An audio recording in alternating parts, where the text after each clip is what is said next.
दोस्तों आज मैं आपको जो टॉपिक बताने जा रहा हूँ, जो विषय बताने जा रहा हूँ, वो बहुत ही इम्पॉर्टेंट है और आजकल क्लाइंट्स के साथ बहुत ज़्यादा इस तरह के केसेस हो रहे हैं। क्लाइंट्स इसको लेकर के परेशान हैं। जैसा कि आपने थंबनेल में भी देखा होगा, आज मैं आपको बताऊंगा कि चेक बाउंस केस को आप कैसे जीत सकते हैं। दोस्तों ये क्यों इतना इम्पोर्टेंट है? क्योंकि कोई भी इंसान जब अपने मेहनत से कोई जो है बहुत ज़्यादा मेहनत से कमाया हुआ पैसा किसी को दे देता है, किसी ट्रस्ट में, दोस्ती में, रिश्तेदारी में, उस समय तो वो पैसा दे देता है। लेकिन जब पैसा मांगने की बात आती है, पैसा अपना वापस वो मांगता है, तो सामने वाली पार्टी टाल मटोल करती है कि कल दे देंगे, परसों दे देंगे, लेकिन वो पैसा नहीं देती। बहुत सारे केसेस में ऐसा भी देखा गया है कि सामने वाली पार्टी बहुत ज़्यादा प्रेशर पड़ने के बाद आपको एक चेक इशू कर देती है साइन करके, और आपसे ये कहा जाता है कि जब आप इस चेक को बैंक में लगाएंगे, उसमें 2-3 महीने बाद की भी डेट कभी कभी डाल दी जाती है कि जब आप इसको 2-3 महीने बाद बैंक में लगाएंगे तो आपका पैसा जो है रिकवर हो जाएगा।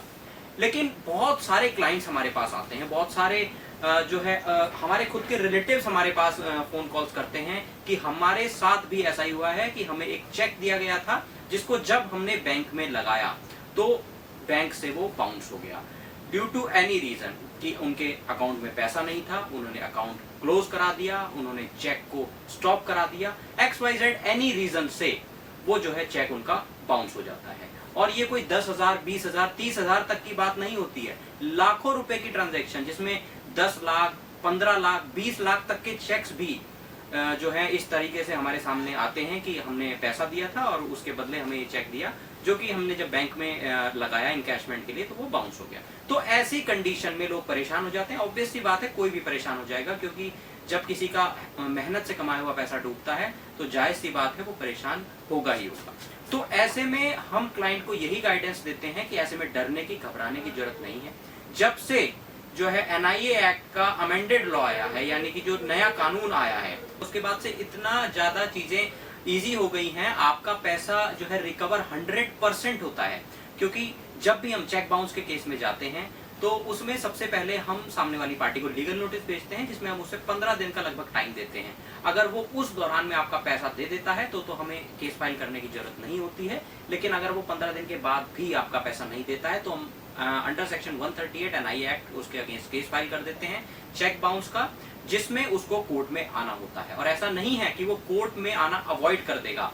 वो स्टार्टिंग में 1-2 बार अवॉइड कर सकता है, लेकिन कोर्ट के पास बहुत सारे ऐसे टैक्टिक्स होते हैं, ऐसे जो प्रोसीजर बना हुआ है कि उसको कोर्ट में आना ही पड़ेगा। उसके समन्स इशू होते हैं, अगर वो नहीं आता है तो उसके बेलेबल वारंट्स, उसके बाद नॉन बेलेबल वारंट्स के बाद उसकी अटैचमेंट तक हो जाती है, प्रॉपर्टी का अटैचमेंट तक करा दिया जाता है, उसको प्रोक्लेम्ड ऑफेंडर तक घोषित करा दिया जाता है। तो कोर्ट में वो आ जाता है और उसके बाद चांसेस यही होते हैं कि वो आपका जो है पैसा कोर्ट में आने के बाद सेटलमेंट कर लेते हैं और वो आपका पैसा दे देता है विद इंटरेस्ट और विद लिटिगेशन कॉस्ट। जो आपने वकील साहब को पैसा दिया है, जो आपकी केस करने में फीस हुई है, वो सभी कुछ इंक्लूड करके कोर्ट के द्वारा आपको दिलाया जाता है। और अगर वो सेटलमेंट नहीं करता है तो भी उसमें जो है केस आपका आगे परस्यू होता है और उसके बाद आपको पैसा दिलाया जाता है। तो अगर आपके साथ भी कोई इसी तरह का केस हुआ है या इस तरह का कोई चेक बाउंस का केस आपके किसी रिलेटिव के साथ या किसी दोस्त के साथ हुआ है और आप इस विषय में कोई भी जानकारी चाहते हैं, कोई भी